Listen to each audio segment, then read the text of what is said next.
¿Sabes qué se nos olvidó? Grabar. Bueno, vamos a grabar desde aquí.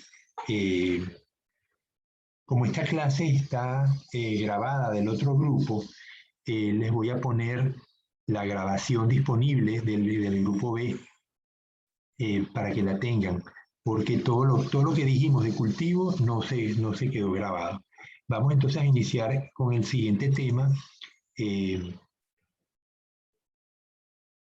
Vamos a compartir.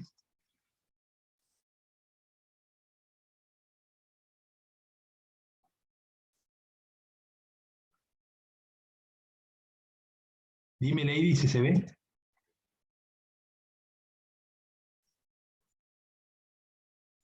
Lady.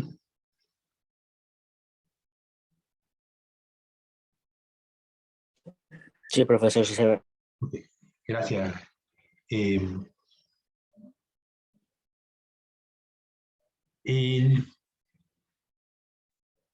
Cuando estudiamos la mayoría de los animales que hemos cubierto hasta ahora, salvo los equinodermos, hasta los artrópodos, esos animales eran protostomios.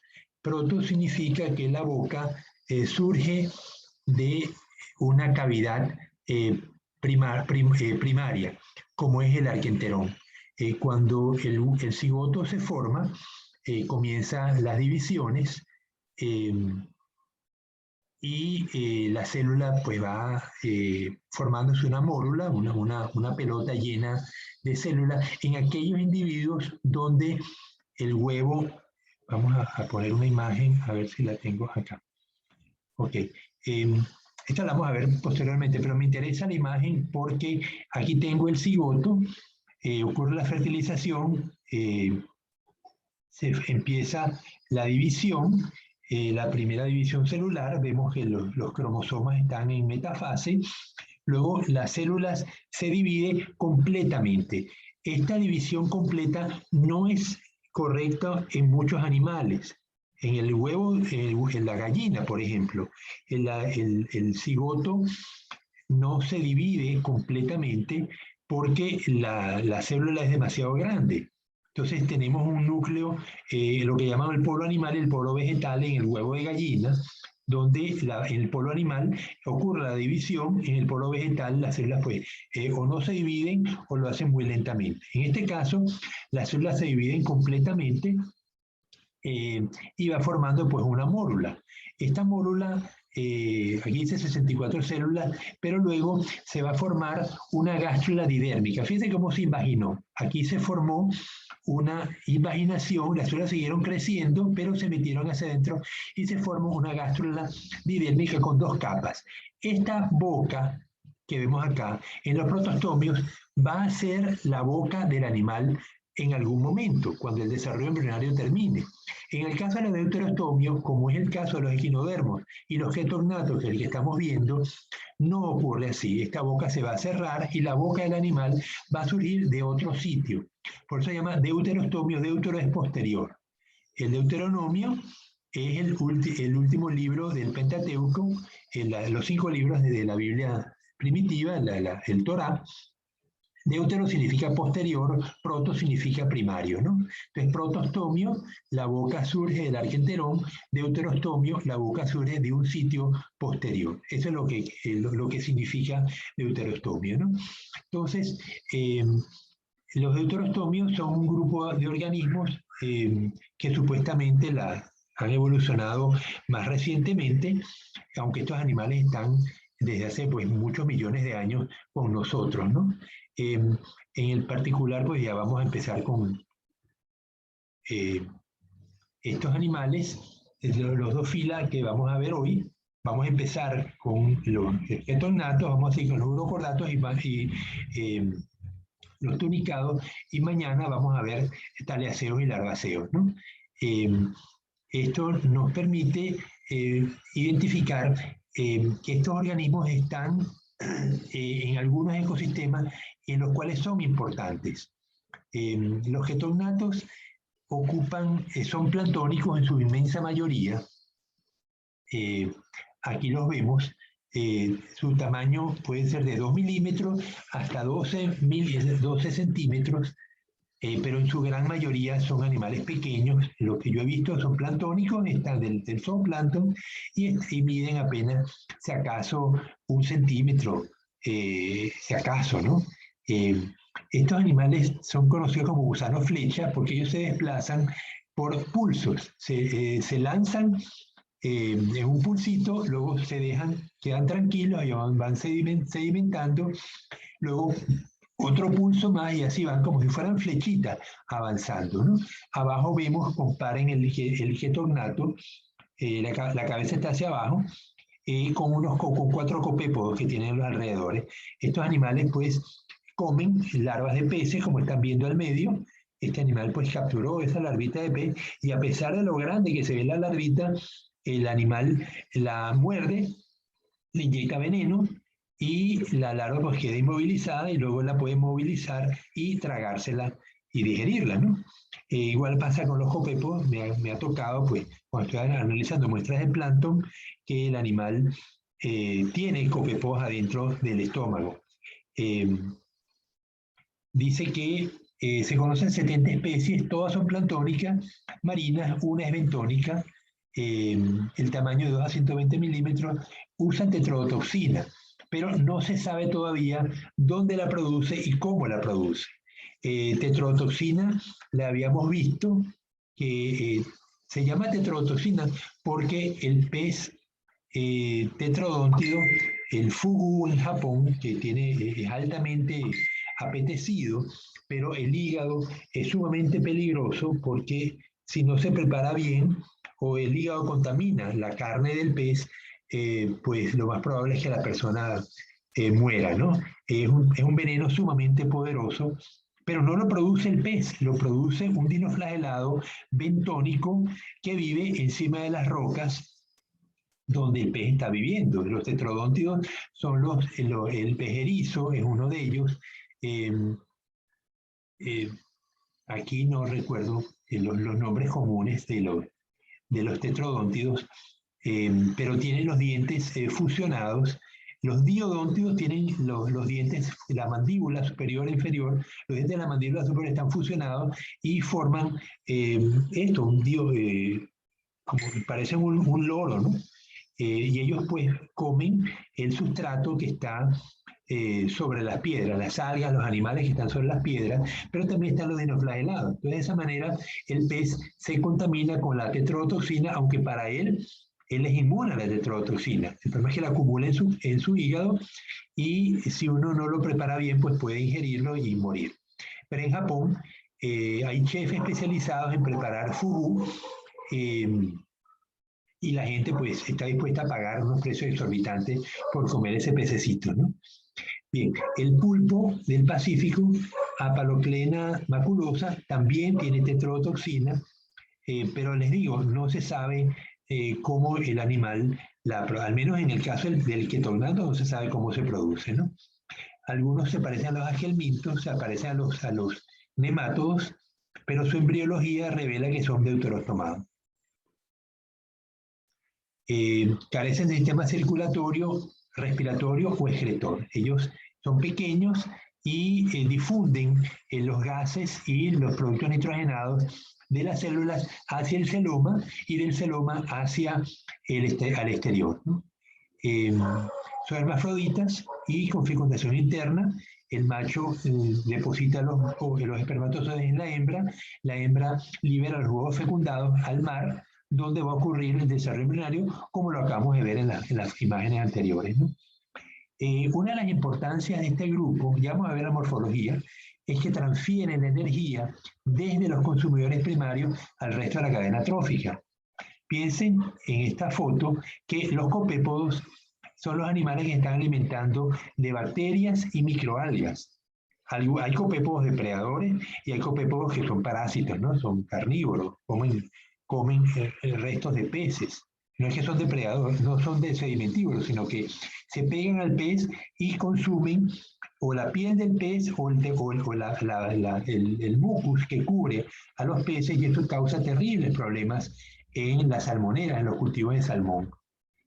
En este caso, lo que nos están son los copepos de vida libre que están consumiendo microalgas. Es decir, ellos son el equivalente a los herbívoros en el continente, como las ovejas, las vacas, los conejos. Entonces, ¿quiénes llevan la energía de los herbívoros hacia las cadenas tróficas superiores? Pues los ketognatos son unos de ellos, ¿no? También las larvas de algunos elementos, algunos cangrejos que consumen copepos. Entonces vemos que en el plancton tenemos este elemento importante que es consumidores carnívoros primarios, que son los que van a permitir que luego los peces los consuman. Porque el problema de los copepos son muy pequeños. Algunos peces pueden comer copepos, pero muchos otros no. Entonces los ketognatos ya son de animales que tienen 1 centímetro y están más disponibles para la alimentación de los peces. Entonces vamos a ver la morfología. Permíteme agrandar la imagen para que se pueda ver mejor. Vamos a...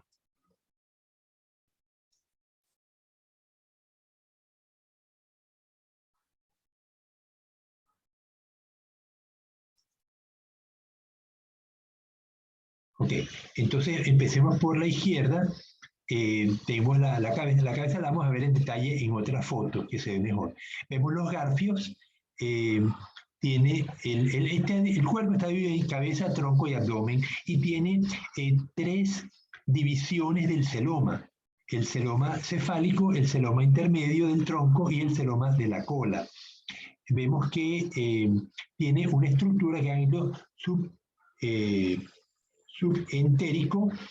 Entero significa por debajo del intestino, y es muy notorio, ¿no? Cuando uno ve los animales en vida libre, el ganglio subentérico se nota con gran facilidad. Vemos el tronco, las aletas, algunos tienen una aleta caudal y 2 aletas laterales, otros tienen una sola, como vemos aquí a la izquierda de Sagitta elegans. Sagitta viene de saeta, ¿no? de flecha. Y a la derecha, Spadella, que es el único ketognato bentónico. Él está sobre el sustrato y tiene solamente un par de aletas y la aleta caudal.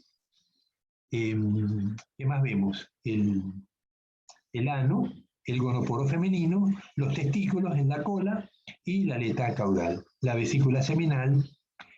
A la derecha vamos a ver el ojo, un par de ojos, tiene los tentáculos. Hay un ganglio cerebroideo asociado debajo, alrededor del esófago, como hemos visto en la mayoría de los animales. Hay unos divertículos intestinales que lo vamos a ver mejor en otra foto. El intestino, el ovario ocupa la parte final del tronco y seguidamente está el testículo en la parte de la cola y separado del testículo del ovario por un septo, ¿no? Bueno, vamos a ver entonces la cabeza. Vemos aquí una fotografía, 2 fotografías y un dibujo. A la derecha vemos la boca. Esa boca es capaz de distendirse grandemente porque si el pez es capaz de ingresar en este animal tan pequeño, obviamente esa boca se va a distendir bastante. Vemos los tentáculos, los garfios laterales, que normalmente están cubiertos por un capuchón, que el capuchón se retrae. O sea, cuando el animal avanza y no está comiendo, los tentáculos están cubiertos por el capuchón. Cuando el animal va a comer, retrae los tentáculos y retrae el capuchón y expone los garfios, ¿no? Luego tenemos unos dientes posteriores, unos dientes anteriores, la boca, el vestíbulo y la fosa vestibular. Los ojitos no se le ven bien aquí. Ya. Luego vemos el bulbo faríngeo, esto me imagino que el intestino y el divertículo intestinal. Este divertículo permite que el intestino se expanda cuando el animal ingiere la presa, ¿no? Bueno, esto ya lo vimos, cómo se forma la gástrula. No hay etapa larvaria. La gástrula de una vez da origen a un juvenil pequeño, y el juvenil pues eventualmente crece y adquiere la forma del adulto. que se va a reproducir como ya lo mencionamos, ¿no? Ya. Estos animales son muy sensibles a la salinidad, forman parte del zooplancton marino, no hay en aguas continentales ni en aguas estuarinas. En una oportunidad, cuando yo era más joven que ustedes, tenía 15 años, había terminado el bachillerato, mi mamá nos puso muy jóvenes y todos mis hermanos nos graduaron, yo y todos mis hermanos nos graduamos a los 15 años de bachiller, cosa que en aquel momento se podía. Ya, permíteme.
Bien, disculpen, es que me están llamando, pero ya corté la llamada.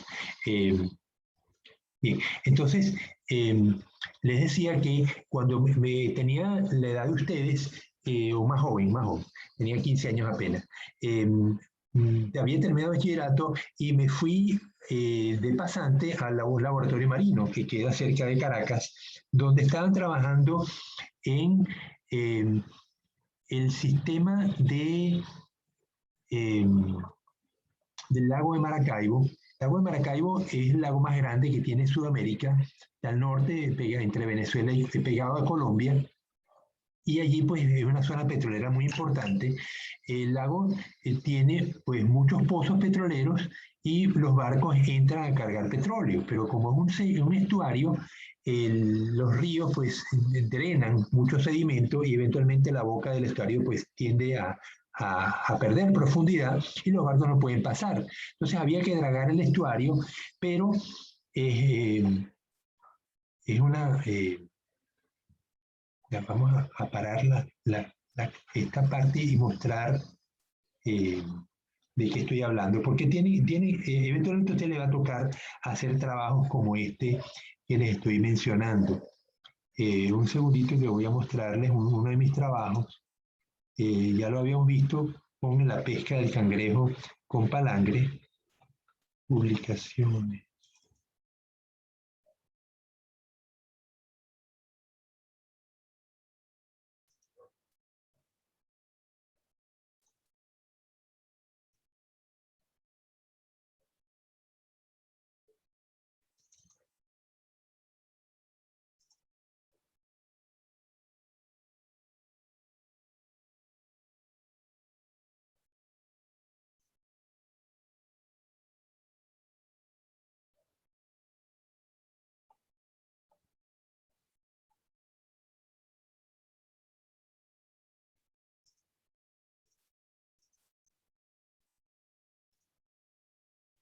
Este trabajo se los mostré.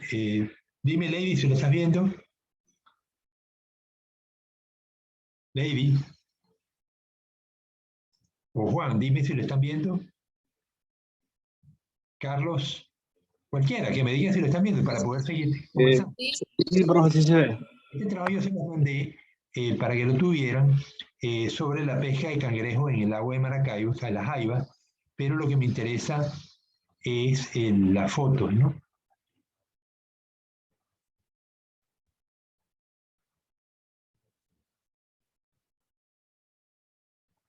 Ok, entonces aquí tenemos el agua de Maracaibo, es una zona con muchos pozos petroleros, pero un problema similar lo tenemos nosotros en el Golfo de Guayaquil, donde tenemos el principal puerto del Ecuador. En Guayaquil los barcos tienen que penetrar hasta la ciudad y luego salir por un estrecho río, el río Guayas, que es el más grande del país, pero sigue siendo poco profundo y hay que mantenerlo dragado. Entonces, ¿cuál es el efecto del dragado?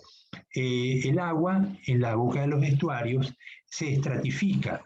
La parte del fondo tiene agua de mar, que es la más pesada, y la parte de arriba es agua dulce. Entonces, cuando dragan, en este caso había que dragar la boca donde se vaya el tablazo, esa boca del estuario había que dragarla para que los barcos pudieran pasar hasta el sur del lago. El lago puede tener unos 90 metros de profundidad.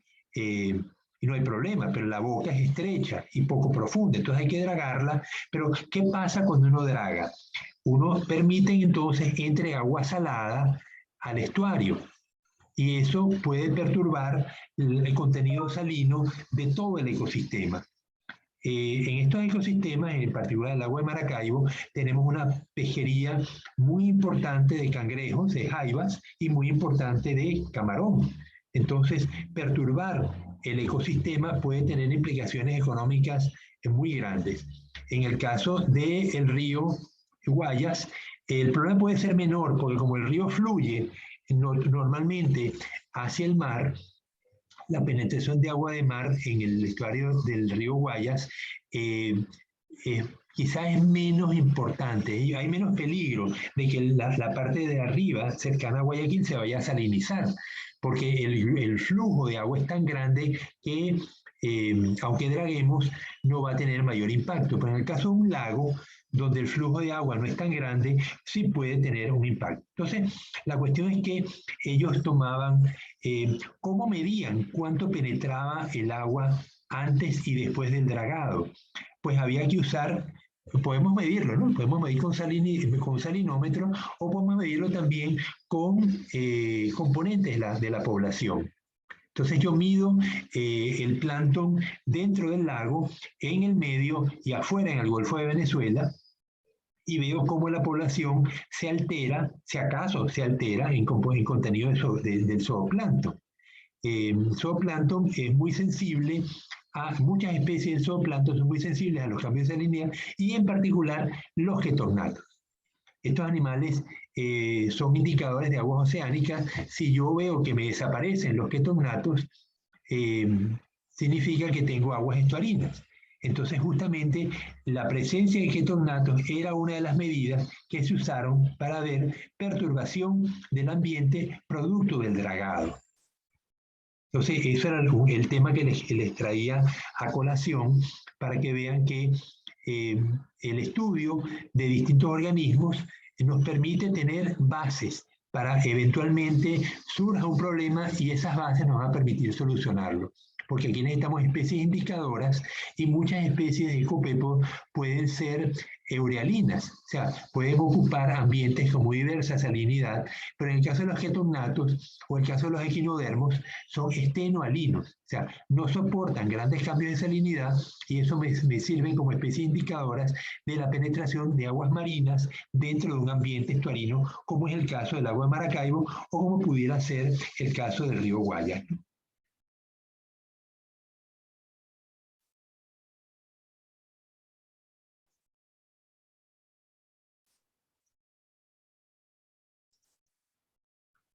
Bien. Eh,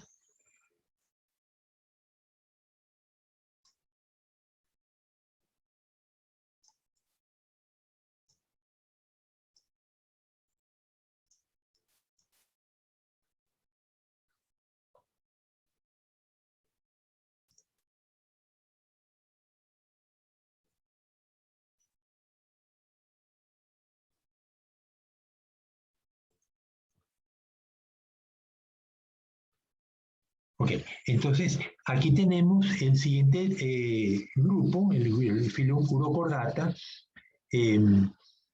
Hay unos organismos que vamos a ir estudiando progresivamente.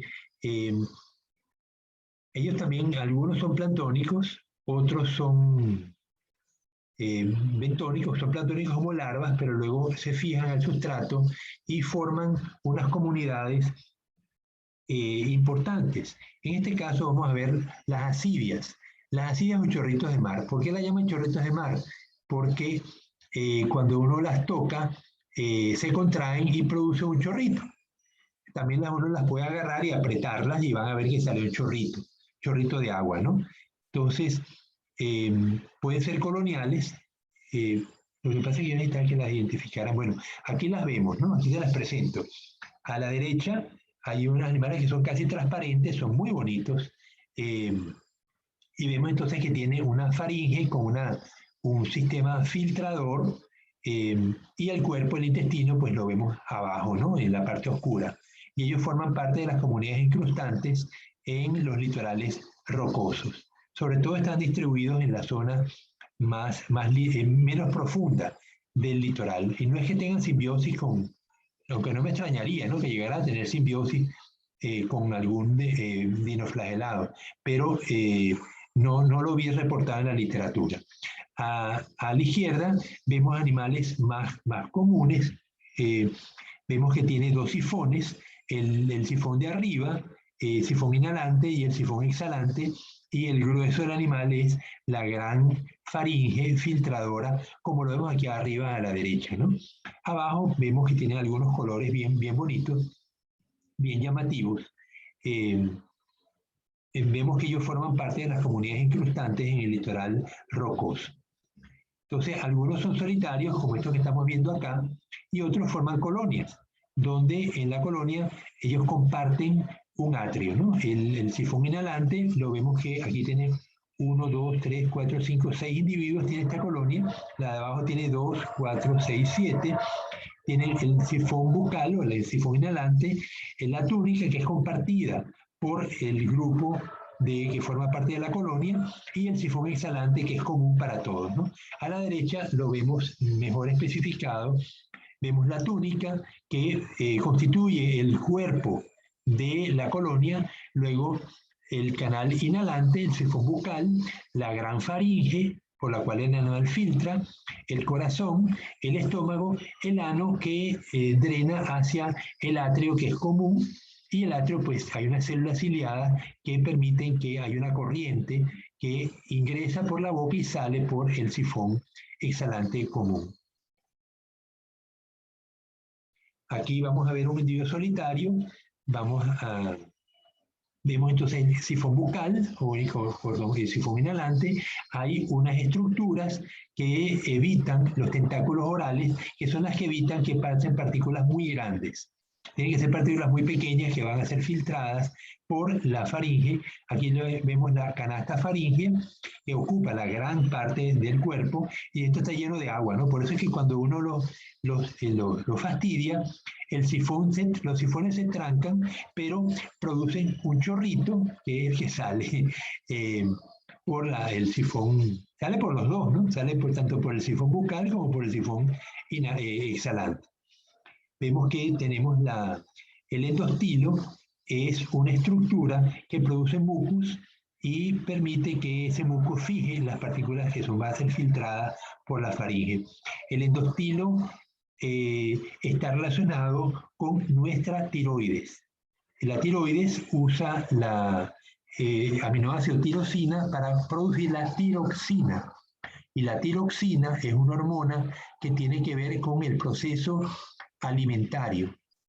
Ustedes han visto las personas normalmente, como la gran mayoría de ustedes, tienen una producción de tiroxina determinada y mantienen un cuerpo relativamente robusto.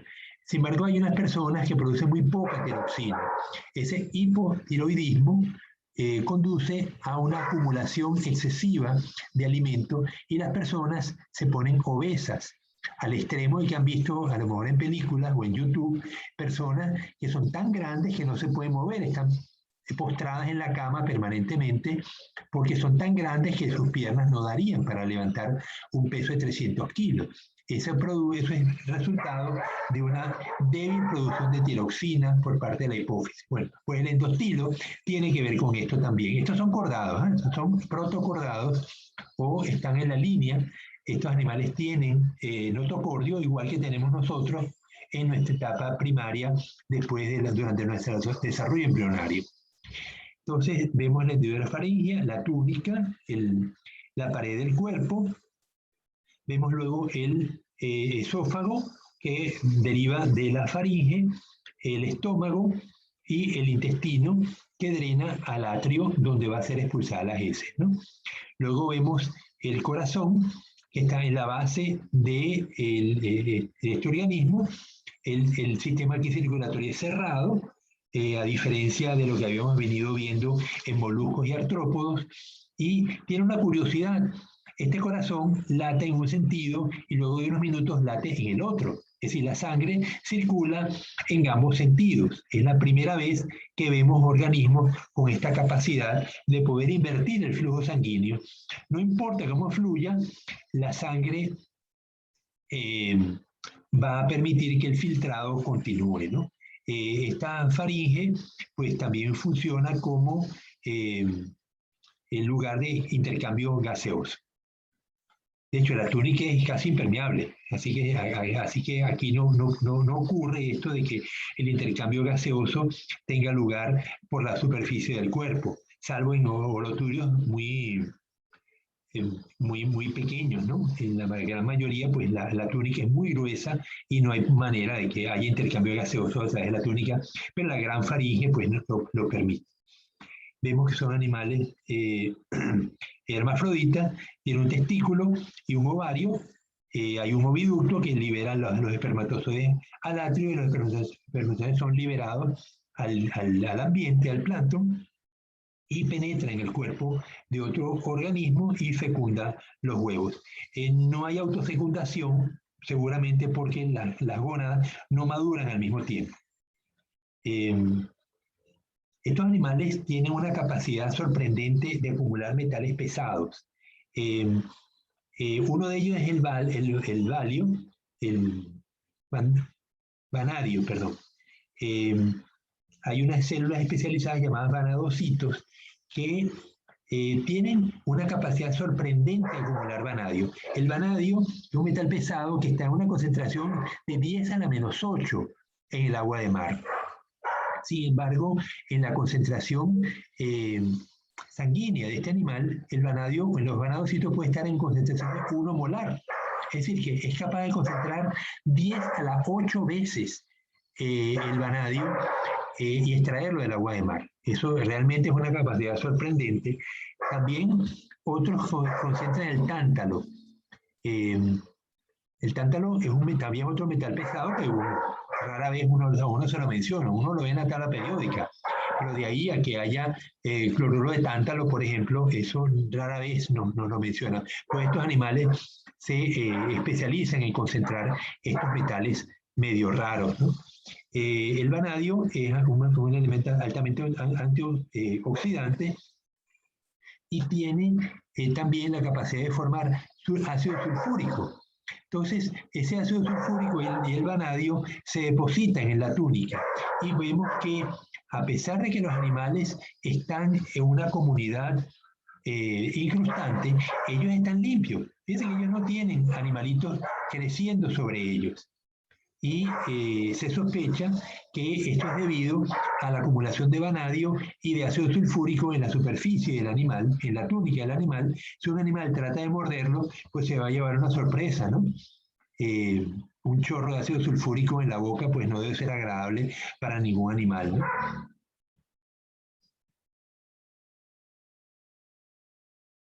Bueno, aquí vemos que la larva, después que de su vida planctónica, ella se llama la larva, es como la larva renacuajo de las asidias, pues uno las ve que tiene pues un sifón, un doble sifón, el sifón arterial y el sifón bucal, la faringe, el corazón, y vemos también el cordón nervioso y el notocordio.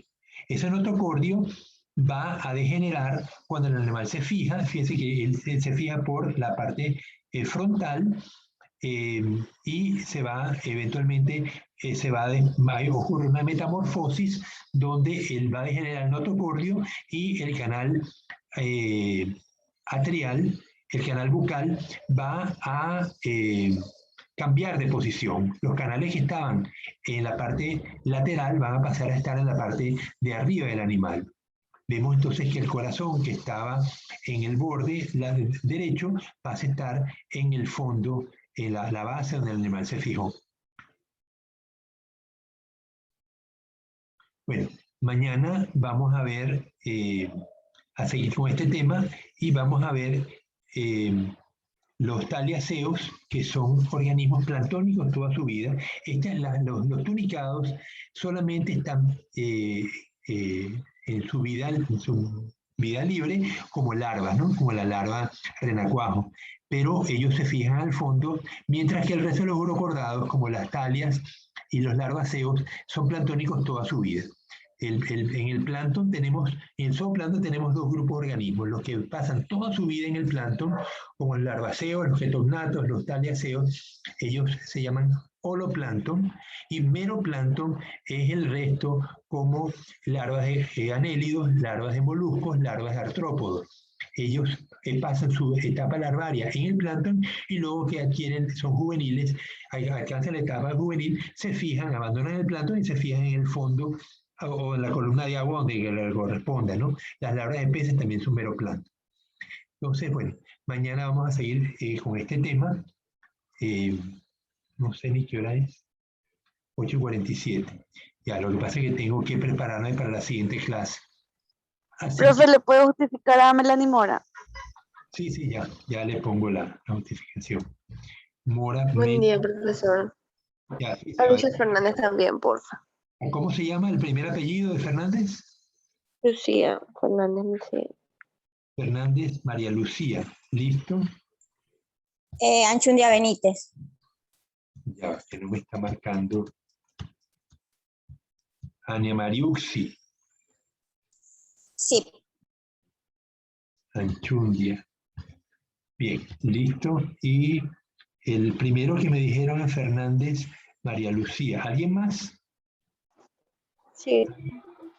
¿Alguien más está presente que no haya nombrado? Y yo, profe, Juan Remache. No, Juan, yo sí te puse. A ver, Remache. Ya, Juan, ya te lo puse. ¿Alguien más? Bien, ok. Entonces, ¿algún comentario por parte de ustedes del tema que vimos hoy?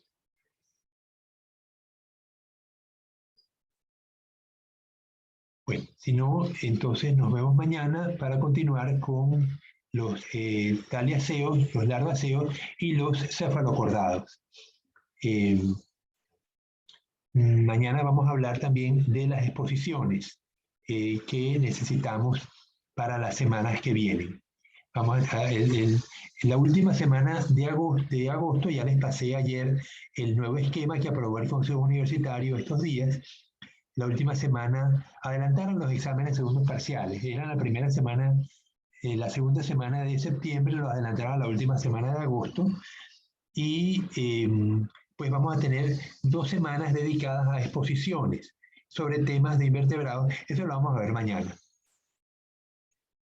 Bueno, nos despedimos entonces hasta mañana.